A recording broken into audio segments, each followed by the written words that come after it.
God has specifically chosen you to be here at this time and in this place. You have incredible potential, purpose, and calling to push back the darkness and be a light for Christ. Stand for nothing and you'll fall for anything. It's time to stand your ground. This is Unapologetic.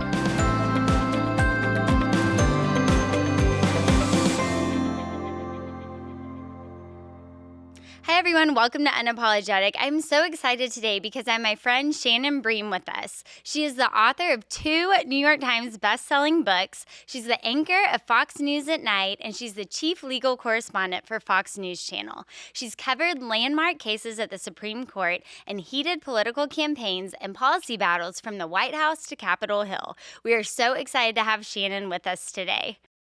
Hey, Shannon, thanks for joining us. Julia, thank you. I'm so excited to be with you in person. I know. So I didn't tell you this because I was waiting until we were actually recording, but you not only were the first guest for Unapologetic a year ago, you're now the first returning guest. Okay, I love it. So you are very, very special to us. But we talked about your book last time. We talked about Women of the Bible Speak, and we're going to talk today about your newest book, which is Mothers and Daughters of the Bible Speak. But before we do that, I want to start out asking you, what we're asking this season, we're talking about relationships. What do you wish Christians understood about relationships? You know, I would say that we have to be truly vulnerable. I think it's hard sometimes. We all have the Instagram idea of life or of Facebook or Twitter or whatever our social media platform is. I think we want people to feel like we're doing great, everything's together, and meaning in our spiritual lives too, that we're not struggling. It's easier to post a verse probably than it is to say, gosh, I'm having a really hard time with XYZ and I need people to come around me or to give me advice in this. So I think vulnerability is something that takes effort. It takes time to really spend time with people and get to that level with them. But the investment, I think, is so worth it. Why do you think we're scared to be vulnerable? I think it's hard. Like I said, we want to look like we have it together, but all of us are to some extent a mess on the inside. I mean, God is constantly refining and taking us on our journey to hopefully mature spiritually.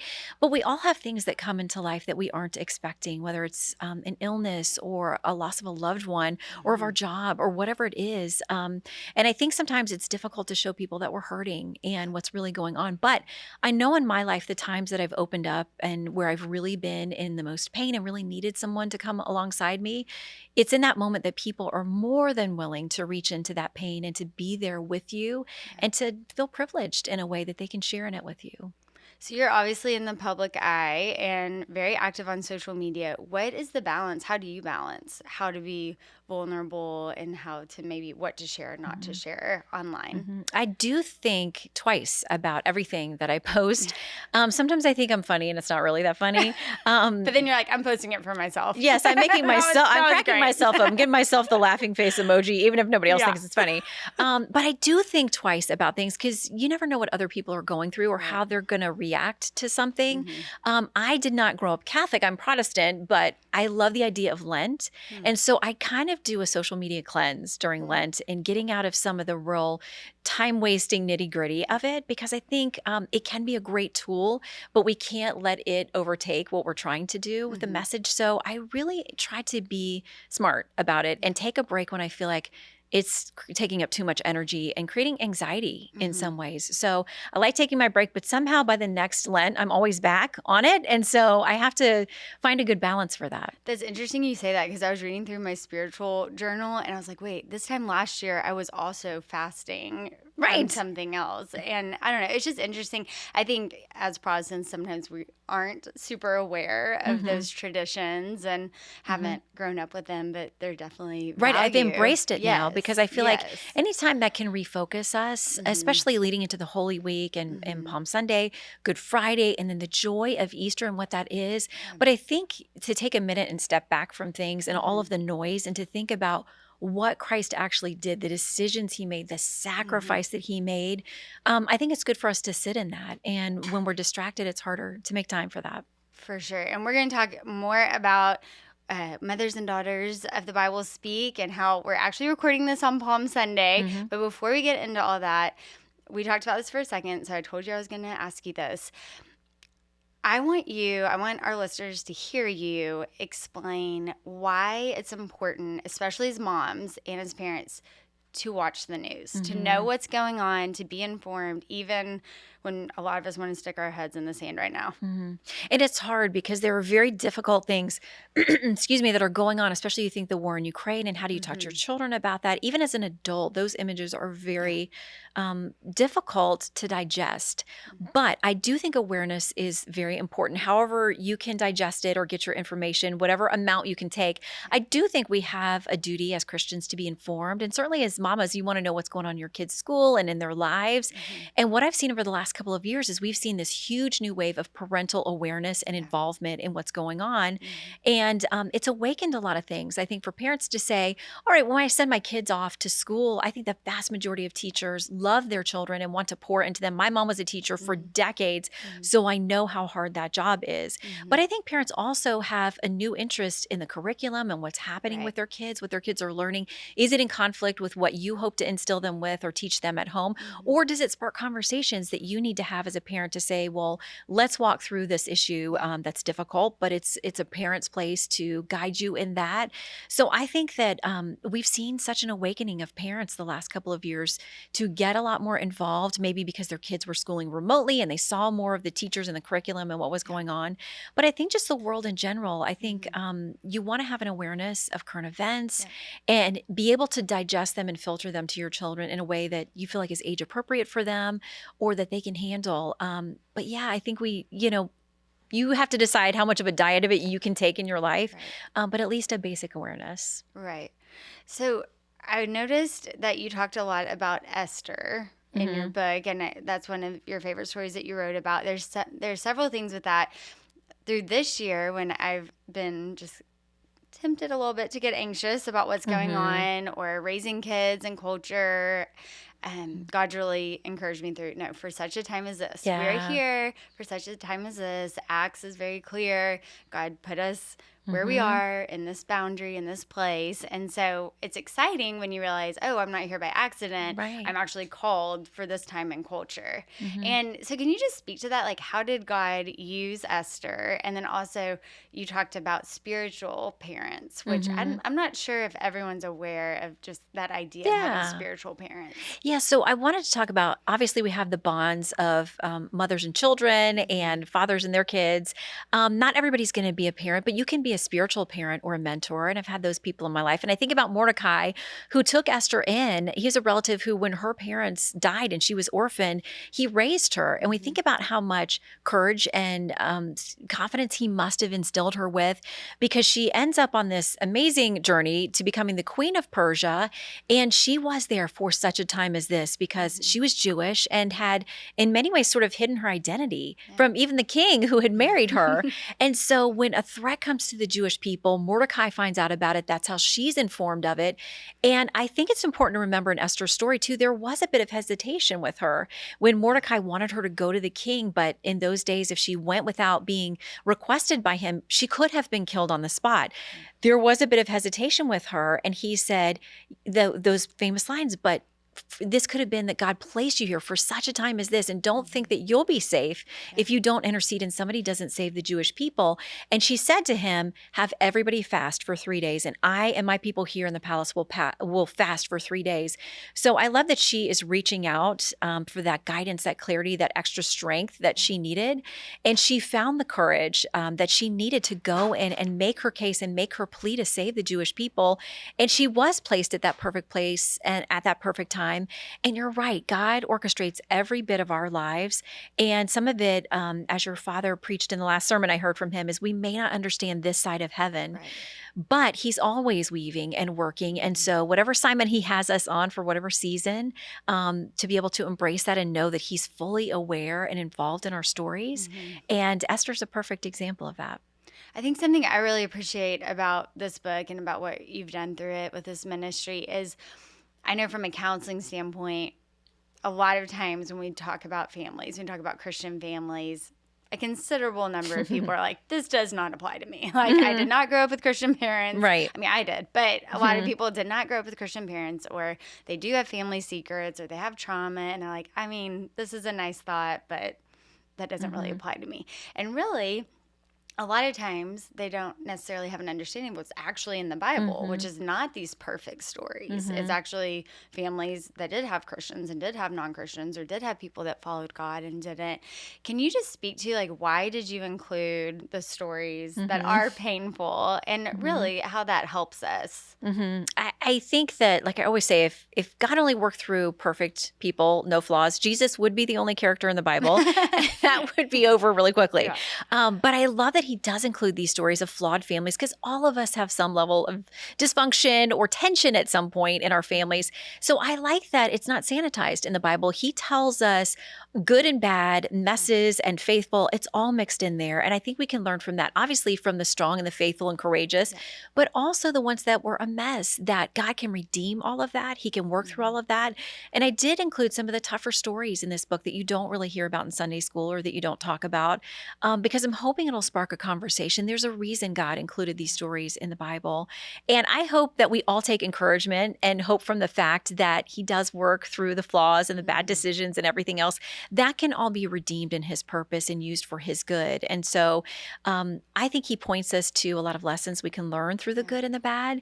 And hopefully people will see a little bit of themselves in some of these stories. Okay, what's your favorite little known story? You know what? There are a couple of smaller miracle stories that I shared that I remember hearing them growing up, but I didn't get a lot of exposition on them. But I think about Elijah and the fact that I wanted to include this story of some of the smaller miracles that are in the Bible, about where there was a terrible famine in the land. There was judgment on the land. And during this time, he was told to go visit a certain place, and there would be a widow there that was going to help him. So he goes and he happens upon this woman, and she's gathering sticks, actually. He finds out what this is about. But he says to her, "Could you get me something to eat?" And she says, "Yes." And as she's walking away, he asks, "Oh, and could you get me something to drink?" Those things are in such hot demand and not a lot of supply at that time.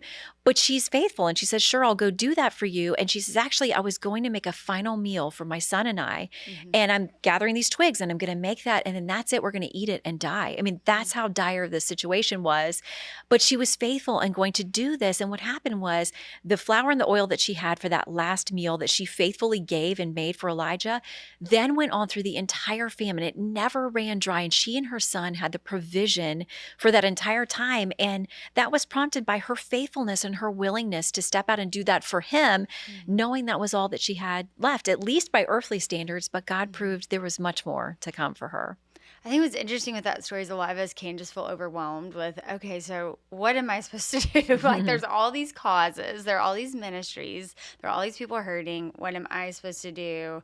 What is my calling? And I think just even with that story, well, what has God called you to do in your sphere of influence? And so I want to spend some time talking about that, because we don't have to look far to know women are kind of wondering, where is my place in culture and church and leadership in your family? Definitely so many conversations around that. Do you have you're so successful. So many of us admire you. Do you just have, I mean, I know you do, but quick advice for how women can find their calling and their purpose? I always think about the story of Martha and Mary and how they both were doing good things, how Martha's waiting on everyone as Jesus is teaching in their home, but Mary is there learning at his feet. And Martha obviously gets a little flustered about this, like, why don't you tell her to help me? And Jesus says, she's chosen the better thing. Not that serving people and the hospitality that Martha was providing wasn't a good thing, but God had said, Jesus had said, the most important thing is that Mary is there learning at my feet. And I think when we feel overwhelmed by all the things that we feel an obligation to do, at the heart of it is that our time with the Lord and in spending time at his feet, essentially, is what will guide us and equip us for whatever he does want us to do. I do think we have to listen to his promptings. I think good counsel from more mature Christians has always been helpful in my life too. But I think that he guides us. I mean, there are times that there were doors slammed shut in my face that I thought, whoa, that's really what I thought my path was going to be. And that stings and it hurts. And I'm humbled and I'm frustrated. Or periods of waiting and patience where you're thinking, God, where are you in this? What does this mean? But there's always been purpose in each phase, in each season, even if it at the time was very frustrating. So he's opened doors I never thought would open too. So I believe that when we're trying to spend that time at his feet and be in his word and be with him, he will guide us. Right. He's not trying to hide from us. Right. I think, understanding and remembering his character, he wants to be found. He's not playing hide and seek. Exactly. So he's not like, I'm here to trick you and you'll never figure this out. He's waiting right there for us. So let's switch gears a little bit because it's Palm Sunday and you're here at First Baptist Dallas and you were interviewed by my dad, who is in the studio audience. You have a studio audience today. This is the first time studio audience with my mom and dad and other members of our staff. So that's really exciting. Hey, Dad. And my Mom, husband's here. hello. Hey, Shell. And yes, and Shannon's husband. But Palm Sunday, of course, we're entering Holy Week.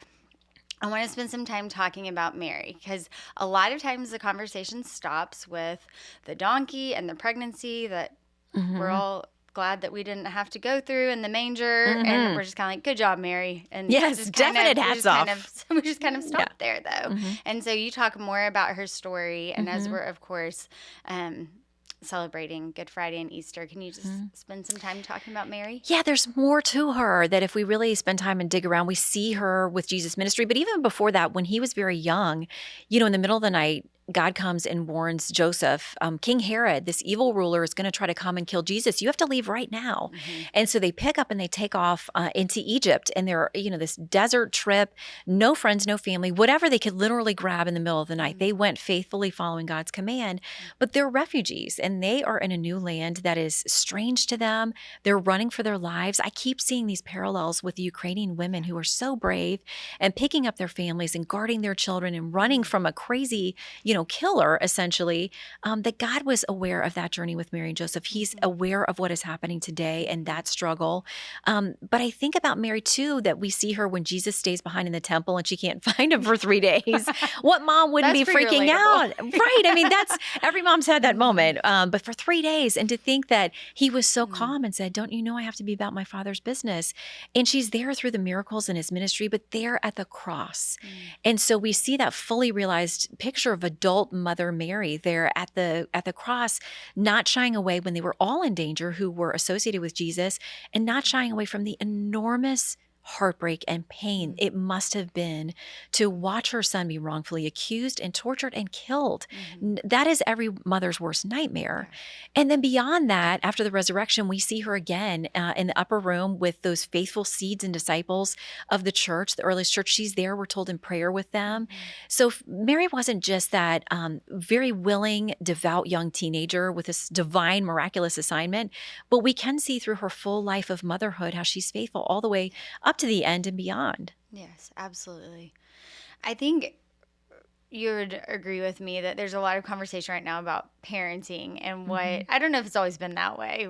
I was taught when I was in training as a therapist that that's kind of a newer thing of wanting to be a good parent and understanding what's going on in family systems and all of that kind of stuff.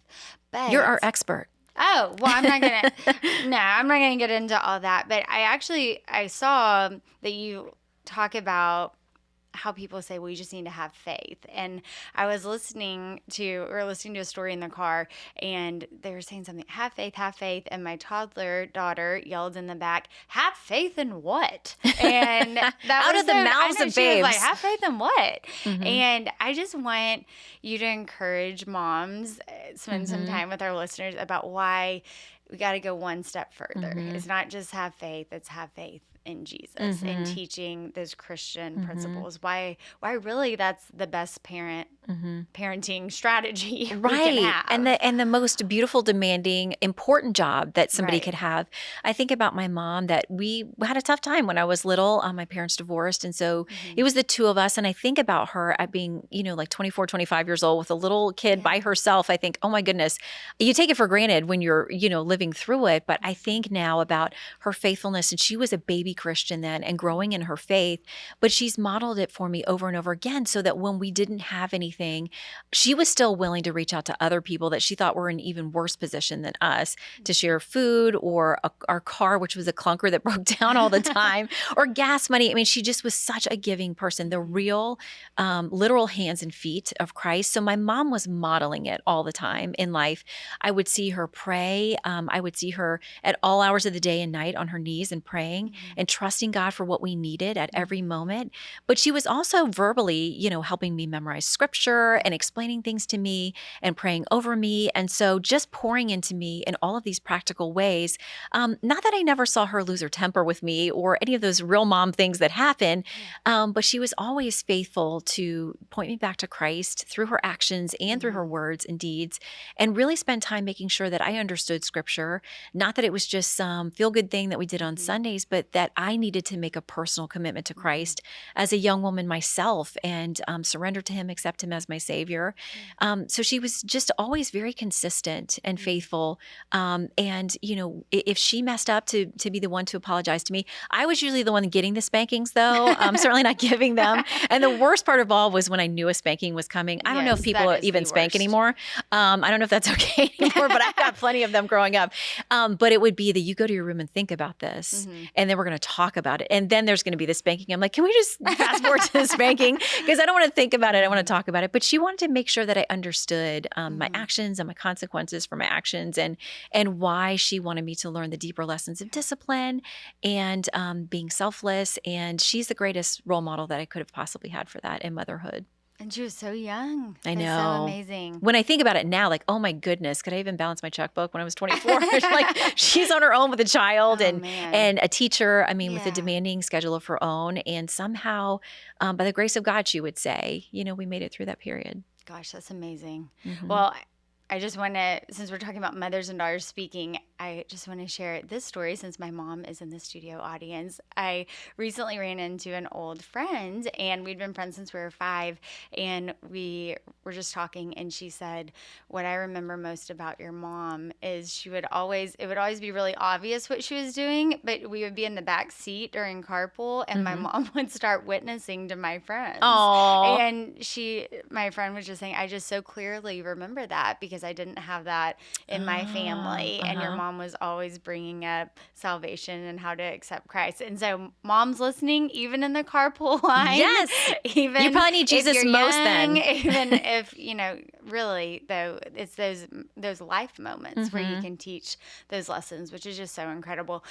I am so excited about your book. I, of course, as a mother and daughter and in Christian ministry, just think it's so important. And I love how balanced you are in talking about these things, but still being very biblical and theologically sound. So thank you for doing that. I want you to tell us how we can stay connected to what you're doing. I know you have a podcast and show and, of course, social media. So how can we have more Shannon? Okay, when Lent is over and you're back on social media, at Shannon Bream on Twitter and Insta and Facebook, it's all there.